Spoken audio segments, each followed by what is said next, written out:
Good morning, Twitch.tv. Good morning to YouTube as well. And of course, good morning, mini Motorways. We are off to New York City for today's daily challenge. Bridges will require double road tiles, but hey, we start with 4 traffic lights, and that's something. You know what else is something? It's the fact that we have to go up north to get to this first business, which is actually a train station, because you can't go through Central Park. You absolutely cannot pave over Central Park. Not even Eric Adams is allowed to pave over Central Park, as it turns out. Good morning, Sunflare Space. Sunflare Space was here first. We have a blue business over here, so we once again have to come up this way, cross the train tracks, get down there. That'll all be fine. It'll be completely and totally fine. Oh, look, this is much better. This is much better. Hold on. You still need to do that. You come over this way, service that. You are going to get into this business. That's gonna be okay. This right here is ugly and awful, but, you know, eventually we'll be able to go south. Eventually. Sunflare Space, as I said, was here first. Shotgun Splicer is here with us as well. Not gonna lie, I really do enjoy just saying Shotgun Splicer. Alright, we've got 4 traffic lights, so let's not take a 5th and a 6th. Instead, we'll have ourselves a little roundabout. That'll be fun. Goodness gracious, I cannot wait for this map to expand to just one fucking tile to the south. All of this right here, this Central Park themed nonsense, is gonna be so much better when we can just do one fucking tile to the south. Started to sound more like shotgun. Listen, there is absolutely a Y in shotgun. I don't know what you're talking about. Hello, Nora. Nora has hopped up on the desk next to me. Now that I have acknowledged that she exists, I'm sure I'll be giving her a treat in a moment, but she's a kitty cat. Okay. So, let's do a thing. How was your weekend, Goog? Personally, it was alright. I got a lot of stuff done, particularly on Sunday. Saturday, I went and called a football game, which is always fun. Oh, you're a kitty. Okay. We'll take 30 road tiles here, make sure that we're good on those. And now that we're now that this one tile south of Central Park has opened up, we can change a lot of things regarding these businesses. You need to, okay, all of this road is going away. All of this road's going away. You're gonna do that. You are gonna do that. That's gonna be nice and simple. You are gonna come this way, like so, and service that. Now I could maybe sneak a roundabout in right here. I feel like that would be a little bit overkill though. So these 2 dark blues are gonna take a long road up here to this business. This is gonna be much more simple. This circle only has 2 houses servicing it because, you know, it's New York City. It's not like a lot of people live in New York City or anything. This is gonna be fine. All right, so I'm gonna take 30 seconds to be angry, and then we're gonna talk about it, dude. It's Let's Remember Some Guys time here on the channel, and we're gonna be remembering Tim Wakefield today. That's just a thing that's gonna happen. Gonna take 30 seconds to be angry after I reposition this. Am I gonna reposition this? No, I think I'm just gonna stick a roundabout right here. You're gonna come through here and then down to there in here. And that's just gonna have to be fun. Okay.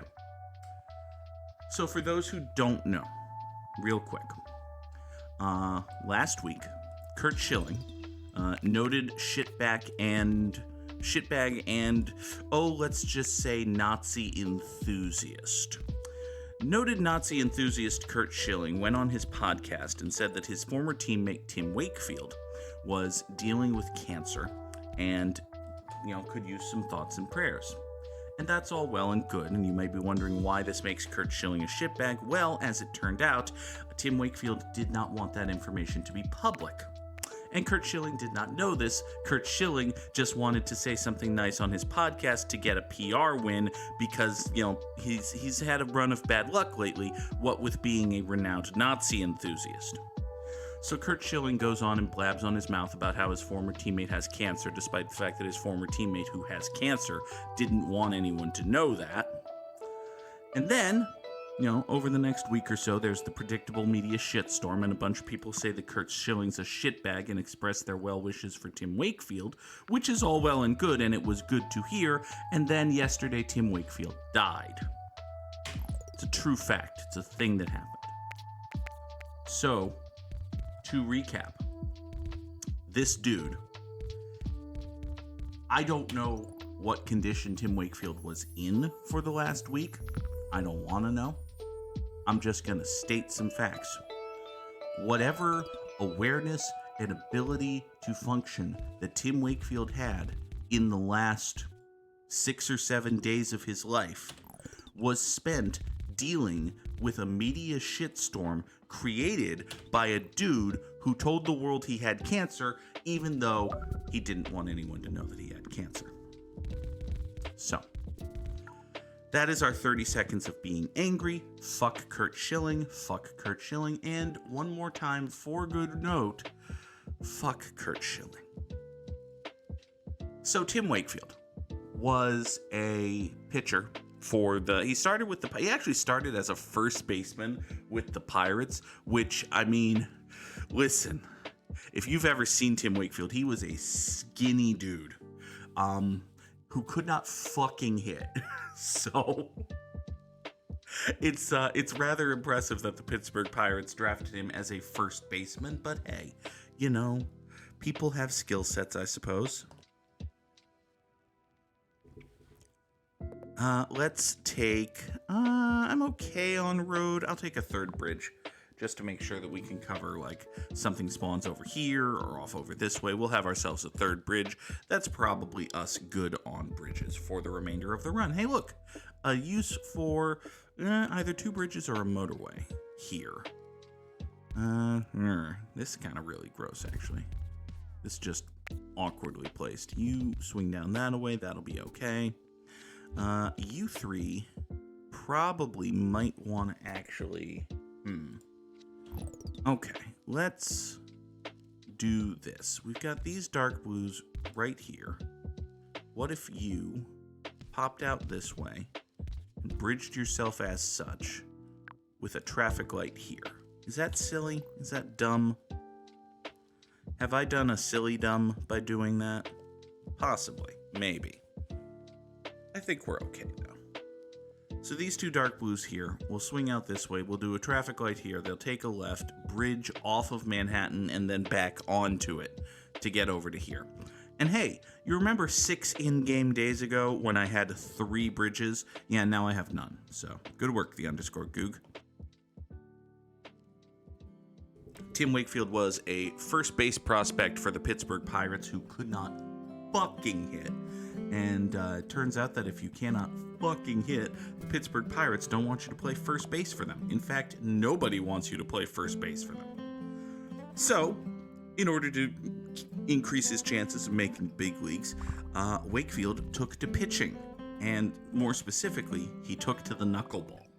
And this is like a knuckleball 101 for folks who don't know sports or anything. Typically, a baseball pitcher has two main methods of getting dudes out.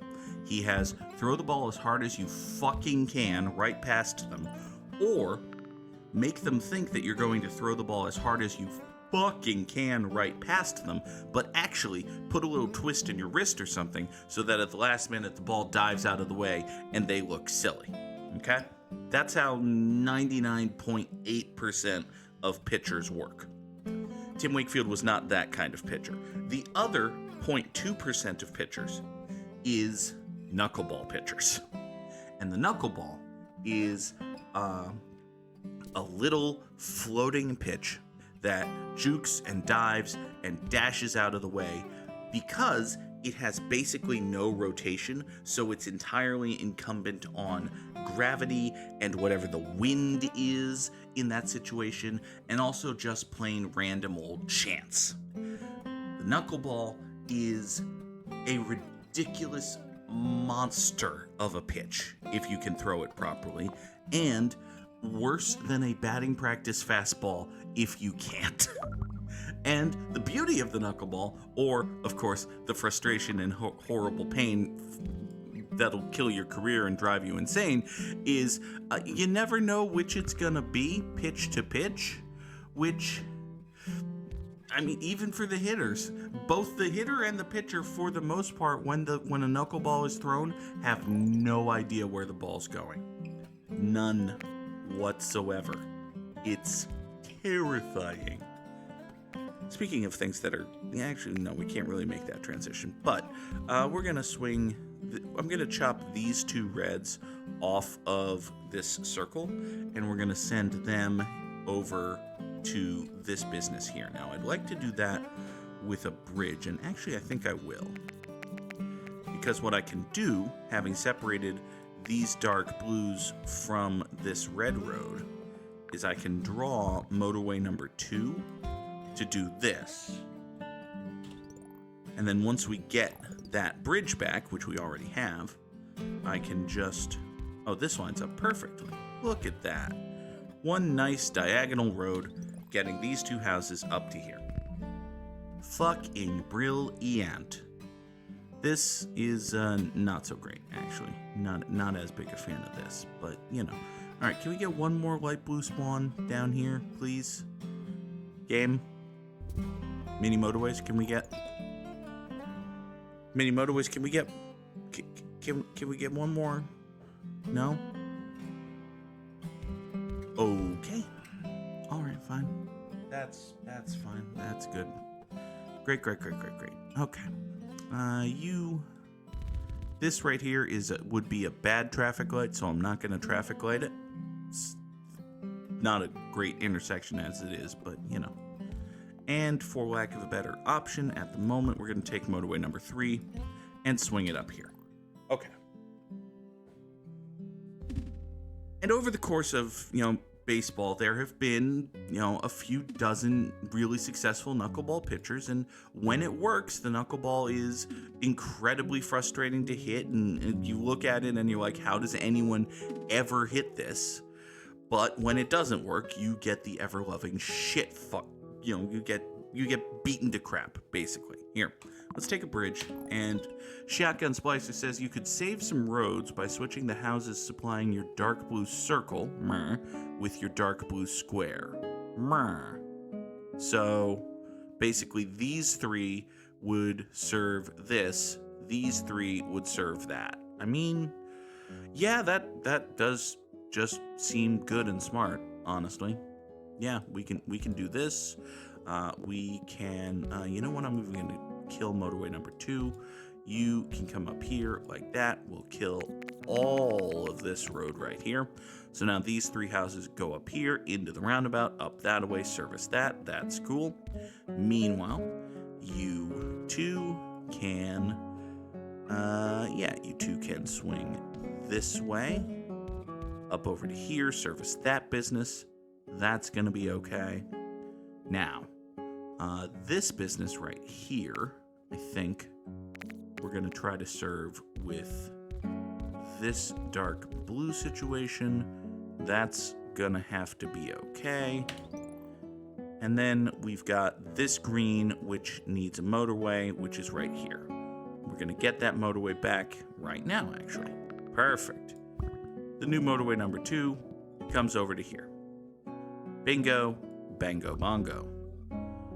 Oh, gross. Okay, actually, this is fine. This is basically okay. We can just take motorway number 1. Hopefully we get more yellows to spawn here, because right now we only have 2 houses to service a circle, which is bad, but it'll be fine.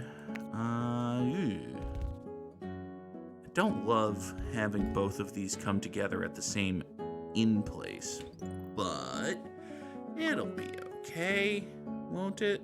Probably, maybe. Honestly, probably not, but, you know, it'll be fine. Let's pretend it'll be fine. Okay. Oh, gross, another yellow. Oh, ucky. That's just awful. Boop, boop, and boop. Okay, so what in the fuck are we gonna... No, we don't want this. We don't want any of this. What if you... Oh, boys. Oh, come on. Okay, you three go off. Actually, if you just come here with a traffic light, that'll probably be a little bit of a better intersection. That looks okay-ish.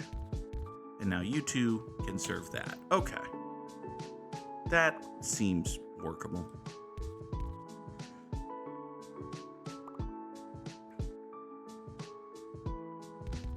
So Tim Wakefield develops a knuckleball, and it turns out that he has the particular talent for it, and he's able to get like the exact right grip, and he's actually, especially as knuckleball pitchers go, really fucking good with it.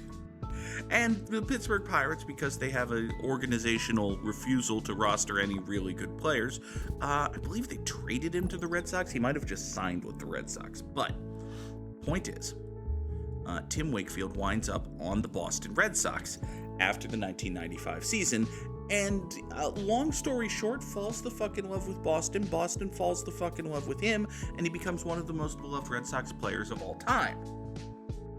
More specifically, 1995 season, you know, you've got this knuckleball guy nobody's ever fucking heard of. It turns out he's one of the best pitchers in the American League, finishes third in the Cy Young voting, and the city immediately falls in love with him because, hey, here's a dude with a wacky gimmick who's also really good. Here's a dude with a wacky gimmick who's also really good is like the easiest way to get any city to ever fall in love with an athlete.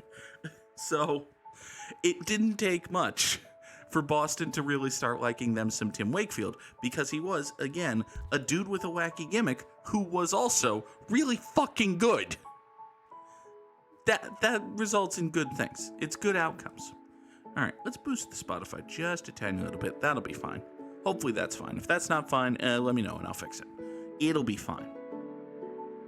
So Tim Wakefield finishes third in the Cy Young voting in 1995, and over the next few years, he just continues to be one of the most stable and welcoming presences in both the Red Sox rotation and, when they needed, the Red Sox bullpen. Like, he's not always a top three in the Cy Young guy. He was, in fact, at times, bad. But he was bad in the way that, like, you want your rubber-armed long relief guys to be bad, or your back end of the rotation guys to be bad. And one time, this is a true fact about professional baseball, 1999, the Red Sox are, like, pretty good, except for the fact that their bullpen is a hilariously horrible dumpster fire. And to be fair, pretty good, except their bullpen is a hilarious, horrible dumpster fire, describes like 80% of the 1990s Boston Red Sox teams. That's not actually true. Most of the Boston Red Sox teams were bad and had a bullpen that was a hilarious, horrible dumpster fire. The 1999 Red Sox were pretty good, except their bullpen was a hilarious, horrible dumpster fire. So Tim Wakefield winds up the closer. And again, even more so than pitchers. Pitchers as a class, they have two modes. One is throw the ball as hard as you fucking can and get it past the guy. And the other is make him think you're going to throw it as hard as you fucking can. And actually it swerves out of the way at the last minute and the guy looks silly. Closers are just that. Like, many pitchers had other gimmicks or ways to get dudes out. You hear about, crafty, soft-tossing lefties who don't necessarily throw the ball super fucking hard. Yeah, none of those guys were closers. A closer at the typical fireballing relief pitcher closer type guy was always a throw the ball as hard as you fucking can and get it past the other guy kind of guy.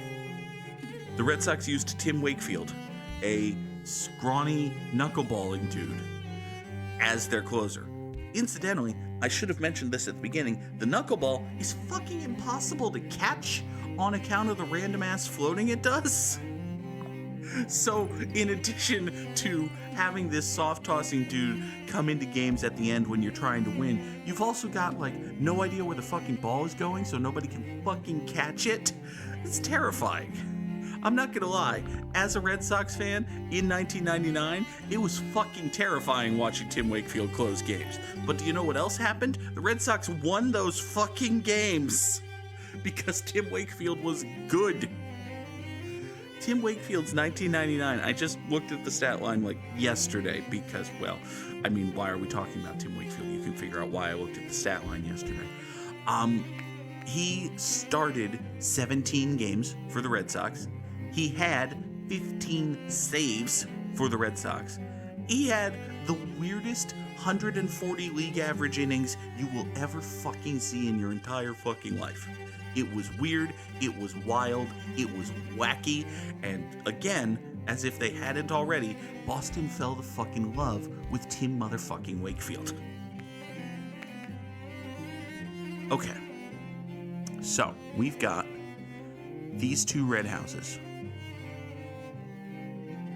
Shit and shove me in it, and hey, I have a question. Why is this road going south? Why don't you go north?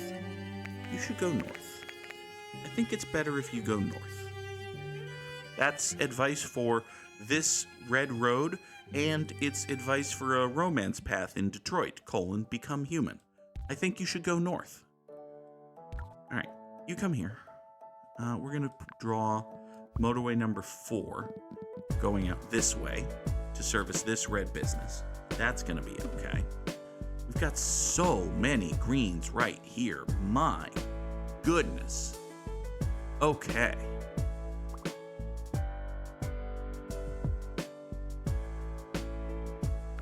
This green business is just the happiest green business in the world. This red circle is oh boy. Okay.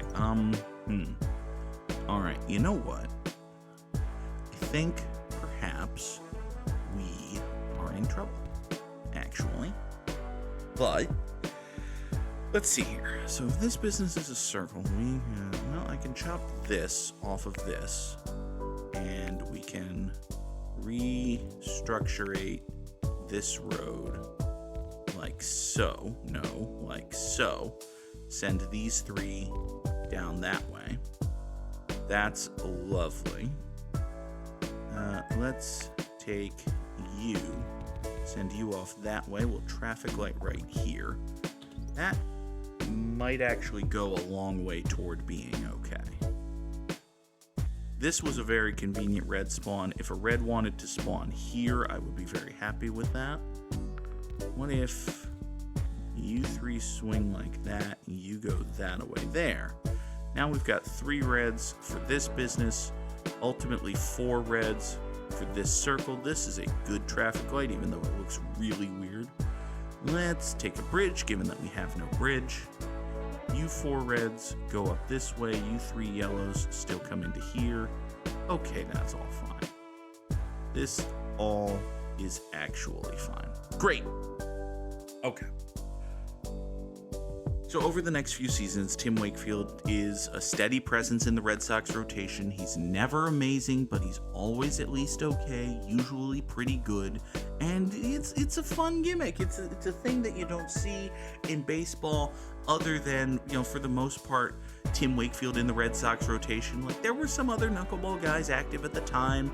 You had your Tom Candiotis in the mid-90s. You had your R.A. Dickies in the 2000s. But for the most part, it was, you had Steve Sparks. Steve Sparks was a knuckleballer. But the best one for a long time was Tim Wakefield. So the Red Sox had this cool thing that was all theirs and nobody else could say they had, which is always fun. Boston loves having a thing that nobody else says they can say they have. It is, after all, at its house, a tiny little city that's pretending to be New York and never will be New York, but desperately wants to be. So listen, New York didn't have a knuckleballer, except for the years when R.A. Dickey was on the Mets in the 2010s, but we're going to ignore that. We had Tim Wakefield, damn it. Let's take another bridge, because I have one bridge and 3 traffic lights, and bridges are 3 times better than traffic lights. That's true. That's math. That's how it works. So let's fast forward a bit to the 2003 American League Championship Series. And, well, if you're a baseball fan, you know where we're going, but we gotta tell the story. Good morning, Moose513. Hope you are doing well. So 2003 ALCS Game 7, final game of the series. It's, for Red Sox fans, and it's a famous game even beyond for Red Sox fans, although for Red Sox fans, for particularly those who were 16 years old in 2003, it's one of the traumatic formative experiences of your sports fandom. Long story short, Pedro Martinez starts Game 7, kicks fucking ass for like 6 innings or so, and then gets tired, and then gets left in the game entirely too long, and then there's one incident where Grady Little comes out, and it's like everybody in the world says, okay, Grady, you gotta pull Pedro here, and Grady Little absolutely does not pull Pedro there, and then Pedro gives up the tying and go-ahead runs. And then the game goes into extra innings, and it must be said, because it is the most famous in a broad spectrum, like broadly speaking, the most famous thing Tim Wakefield ever did was give up a game-winning home run to Aaron Boone in extra innings in Game 7 of the 2003 ALCS. And that's the reason, like, if you're wondering why New York Yankees manager Aaron Boone has been interviewed so many goddamn times this week, it's because of that. But, boop and boop, you come over to here. We're going to have these 3 greens, get into that business, serve that away. This business right here is getting kind of angered at me, which, I mean, it does make sense. I have a half dozen greens right here who aren't really doing anything. I think what I'm going to do... Actually, what I'm going to do is put together a very stupid bridge. Look at this very stupid bridge. It's just going to come out here. Am I going to have these greens go? Would it be better to have these greens go there? Or no, I think it's better to have these greens serve as backup houses. Yeah, look at this. We'll get more cars flowing up here to serve into this business. That'll be okay. Next, we have a minor situation developing here as regards this blue circle. Mostly, the situation is that the circle exists, and that's a problem. So, let's do something about that. I think we can pull these blues off of this road. This yellow situation here does not need to happen anymore. You can come out this way. We're even gonna make you go nice and neat up that, like so. Okay. You 4 yellows service this circle. You 4 blues service this circle. You point up north. That's all gonna be fine. Okay. So Tim Wakefield gives up the walk-off homer in the 2003 ALCS. Now let us fast forward to 2004. Specifically, Game 3 of the 2004 ALCS. The Yankees won Games 1 and 2, and then Game 3 got rained out. So, the next day, Game 3, the Yankees beat the ever-loving tar out of the Red Sox. Like, it was so fucking bad. The final score of this game, it should be noted, was 19-8. Okay? Now, typically, and maybe if this happened today, this is what would happen, but in the regular season, if you get the fuck beaten out of you so badly that the score is 19-8, you might have a position player just kind of stand on the mound and throw for an inning or two just to save the bullpen's arms. The Red Sox did not do that. Instead, for the last few innings of that horribly cursed game, they turned to Tim Wakefield. And I'm not going to lie to you, folks, Tim Wakefield got his shit beaten in. He got bulldozed in that game. But, and this is important, he stood out there and took it. He stood out there and threw when nobody else fucking could. And he saved the Red Sox bullpen for those last few innings of Game 3 in 2004. And then, as you know, baseball fans will know, and as Red Sox fans certainly know, and if you don't know, I'm about to tell you, the Red Sox became the first team to ever come back from a 4-0 deficit and win a series, which was from a 3-0 deficit. You can't come back from a 4-0 deficit. It's best of 7. That would have been an incredible feat. You can't do that. But they did come back from down 3-0. And they did it in part because they had a mostly full and fresh bullpen thanks to Tim Wakefield saving their asses in Game 3. And, also fun, as you probably know, the Red Sox went on to win the World Series in 2004 for the first time in, not too long, just 86 fucking years.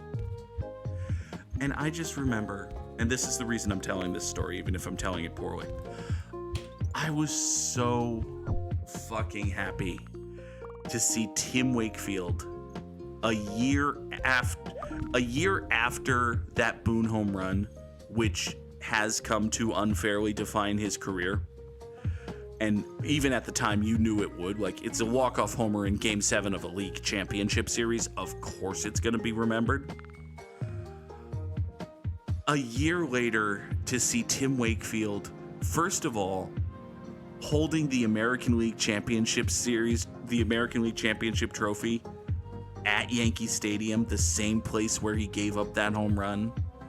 That was incredible. And then to see him with the World Series trophy, it was so good. It felt so good. I was so happy for him, and also like very selfishly happy because I was 17 years old and my favorite baseball team had just won the World Series for the first time in 86 years. I'm not going to pretend this was entirely a philanthropic mission for the _Goog or anything, but for Tim Wakefield, dude, I was so fucking happy. And then they went on to win it again in 2007, which was cool. And then, you know, Tim Wakefield was on the Red Sox for a few more years. He wound up, I think he retired after 2012, maybe 2011. I know he wasn't on the 2013 team, but for a very long time in the early and mid 2000s, Tim Wakefield had this unique clause in his contract, which, listen, if you are a sports agent, or if I can play labor lawyer for a second real quick, don't sign this contract. The kind of contract I'm about to describe to you is wildly anti-labor and should not become commonplace or anything. But it was kind of cool in this particular instance because this particular dude loved this particular team so fucking much. This is not labor law advice. Don't do this. But Tim Wakefield had a contract that was basically every year, and this lasted for like 4 or 5 years or so. Your salary is X. I think it was like $2.5 million, which was more money in 2006 than it is now. Your salary is like $2 million or something, and the club has an option for another year. So if it's like 2005, you pitch well, they pick up the option. It's like, okay, 2006, we picked up your option, you're here for 2006. Most contracts, that would be it. After 2006, you become a free agent. Tim Wakefield's contract was structured such that every time the Red Sox picked up their club option, another club option was added. So 2005, they pick up the option, he's playing there for 2006, and because they picked up the 2006 option, now there's an option for 2007.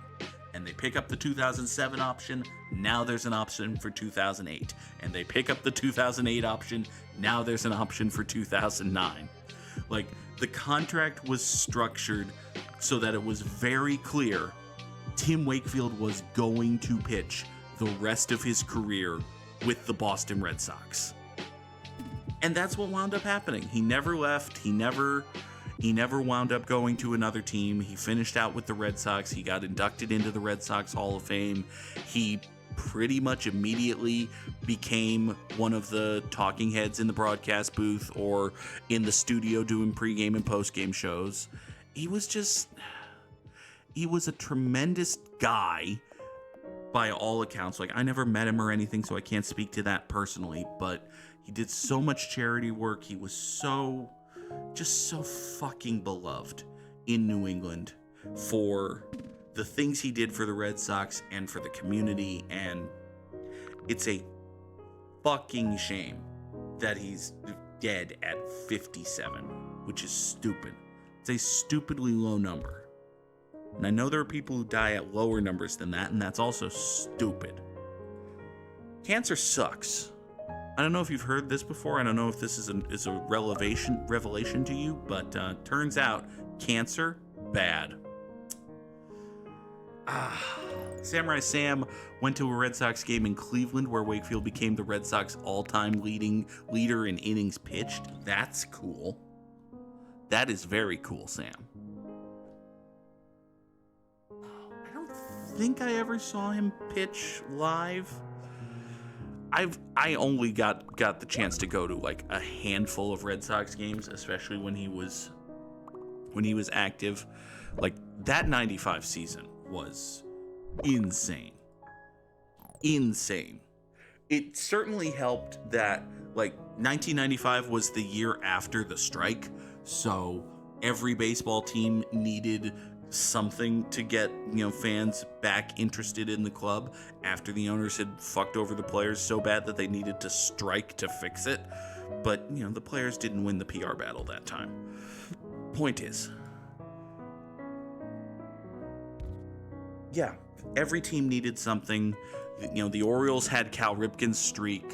The Red Sox had Tim Wakefield. Oh, God. Oh, shoulder hurts. All right, let's take another motorway here. All right, what are we gonna do about this dark blue situation? It's not a good situation. I'll tell you that right now.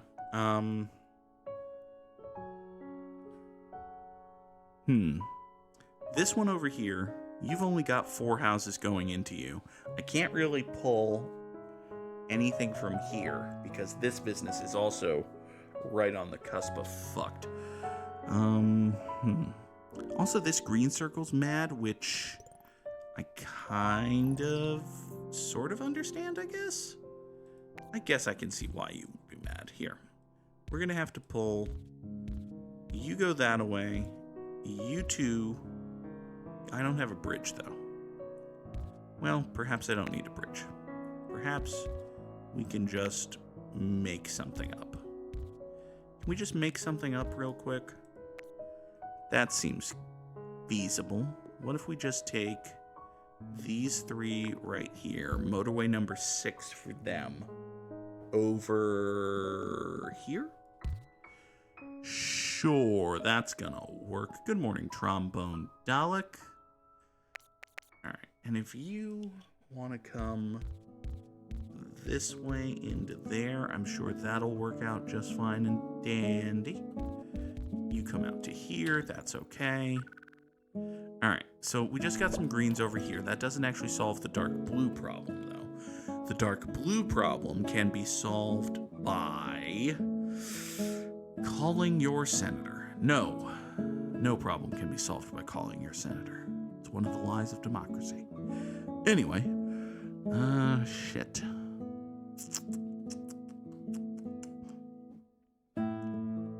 Best solution I've got, which is not a good solution, is to yoink and doink so that we have motorway number 7 just for this dark blue house to get down over here.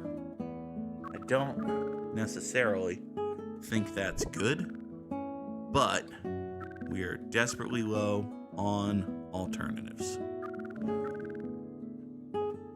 Okay, now, this dark blue up here is kind of okay. These greens are all mad. Like, every single one of these greens up here. I have one extra dark blue up here, which I can swing down in here, maybe. I have one extra dark blue over here, which I can't really. I've got an extra dark blue over here, too. It's not necessarily doing anything. This green's mad, which, I mean, listen, I get it. You are a yellow. You can go down, I guess. Oh, this green circle fell apart. Welp. 3,500 commuters, 3513 over 132 days. The fact that it lasted for 132 days is good. Top 10% in the world. Oh, did the train screw me over? Well, at least we can drop some GGs. That's nice. Drop those GGs in the chat if you got them. And hey, it's been a minute since I showed off the new RIP emote as well. Trombone Dog wants a treat for Nora. Nora, incidentally, has been sitting here the whole time. Hi, Nora. Oh, you're a good cat. I think she hears something outside because she's been eyeballing the air conditioner for pretty much the entire show. But hey, if you're eyeballing the air conditioner, that means you're not clawing the fucking couch, which is good. I don't mind it when you eyeball the air conditioner. I do mind it when you claw the fucking couch. Alright. Take this treat. Ooh, that CPU audio is spicily hot. Has that been fighting with my dialogue this entire time? Was I mistaken to buff the Spotify? Maybe let's debuff the Spotify just a tiny little bit. There we go. That's probably too low, but also it's the end of the song. You go. All right. So we got to 3513, top 10%, beat Samurai Sam. All of those things are lovely. Let us bring in our best friend, Wordle. The greatest human there ever was is Wordle. Sort of. Kind of. It was good. Well, fine. Now it's still good. I hope. If it's not good, well, we can fix it, I suppose. There. Only done like 470 of these. You'd think I know what I was doing by now, but of course, you would be wrong. Wrong is not a great first guess, but hey. We know there's an R in the word. That's something. If I get it on my second guess, we'll have a party. It's not party, but I did put the R in the right place and find that there's a Y. Well, Lord have mercy. Can I get it in 3? I can get it in 4. Probably. Not actually 3. Okay, well, listen. It's October 2nd, but sure. Let's have a Merry Christmas, I suppose. There you go. Good work, the _Goog. I solved the Wordle. I'm the greatest human. One of those is true. Only one of those is true. All right. We need Cardinals, Athletics, Mets, Angels, Marlins, and dudes what had a 300 save career. All right. It is warm. Let me turn on this fan that hopefully nobody can hear. Okay. So, Mets is what had 300 save careers. 300 saves is a good number of saves. I can think of 2 Mets who probably did that. I think Billy Wagner's probably the... Oh, John Franco would have done that. Yeah, okay, let's go John Franco. John Franco would have done that. Bingo, bango, bongo. I don't think Octavio Dotel would have made it to 300 saves just because he was never... Yeah, Billy Wagner would have made there. Francisco Rodriguez would have made that. Actually, you know what? For the Angels, I'm just gonna go Francisco Rodriguez because it's either him or Troy Percival. Yeah, K-Rod. Yeah, Lee Smith. Lee Smith absolutely would have fit this.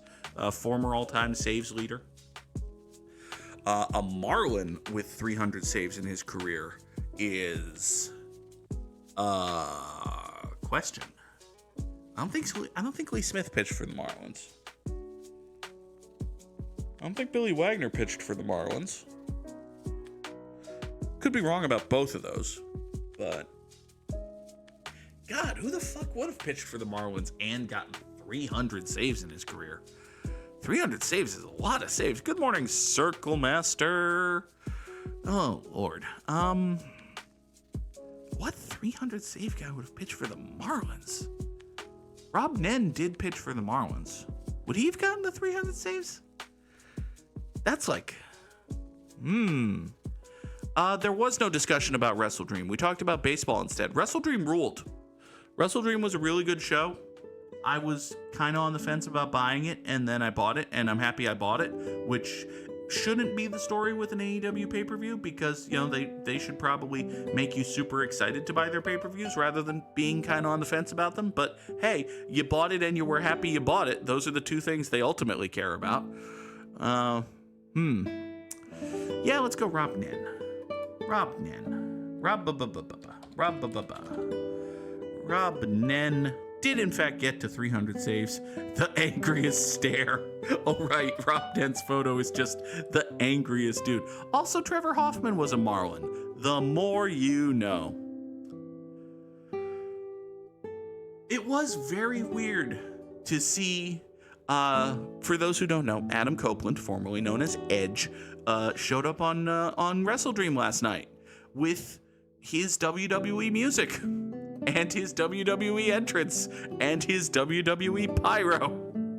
I cannot believe. It turns out that Adam Copeland is just friends with the guys in Alter Bridge, who are they are the band that performs the song that he uses for his entrance music.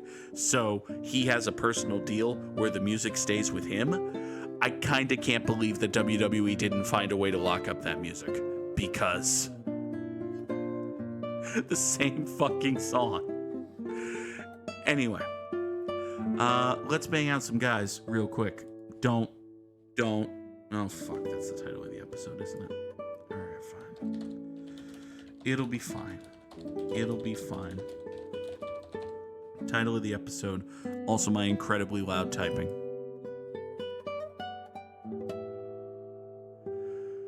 All right.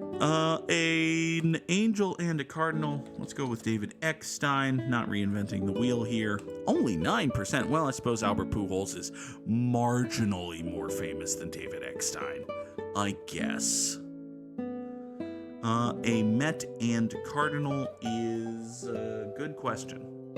They have had plenty, I'm sure. If only I could think of some right now.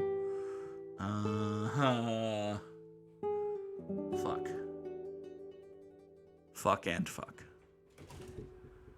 Damn it. I'm blanking. All right. Let's... God damn it, Sunflare Space. All right, that's true. Jed Lowry is a former Met and Athletic, even though he spent most of his time with the Mets in what appeared to be a full body cast. Oh, an Angel and Athletic is a question to which we'll return in a moment. No, let's go with Bartolo Colon. Bartolo Colon, very few people, well, 10% of people who got that square remember that he was on the Oakland A's, but it's a true fact that he was. Marlin, who was on the A's, is, Reggie Jackson would have fit that middle left square. Absolutely. Marlin, who was a Cardinal, is Andrew Miller. Kind of both ends of his career, but yeah, he was a Cardinal.